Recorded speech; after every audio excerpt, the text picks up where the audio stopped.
આવતીકાલે 21મી ઓગસ્ટના એસસી અને એસટી સમાજ દ્વારા સમગ્ર ભારતને બંધ આપવામાં આવ્યું છે. સુપ્રીમ કોર્ટે ચુકાદો આપ્યો છે.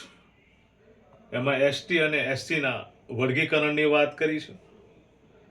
સાથોસાથ ભારત સરકાર એસસી અને એસટીના અધિકારોને છીનવીને સીધી નિમણૂક કરવા જઈ રહી છે. ત્યારે આવતીકાલે ભારત બંધના જે એલાન છે એને અનુસૂચિત જાતિ અને અનુસૂચિત જનજાતિ સહિત તમામ વર્ગના લોકો આ બંને સમર્થન આપી હું હૃદયપૂર્વક વિનંતી કરું છું.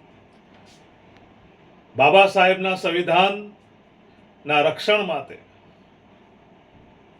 અનામત એ કોઈ ઉપકાર નથી, અમારો અધિકાર છે. અને અધિકાર માટે આવતીકાલે 21મી તારીખે તમામ અનુસૂચિત જાતિ અને જનજાતિના મિત્રોને હું અપીલ કરું છું કે ભારત બંધમાં સહયોગ આપે અને ભારત બંધને સજ્જડ બંધ કરીને સફર અપાવે. જય હિન્દ, જય સંવિધાન.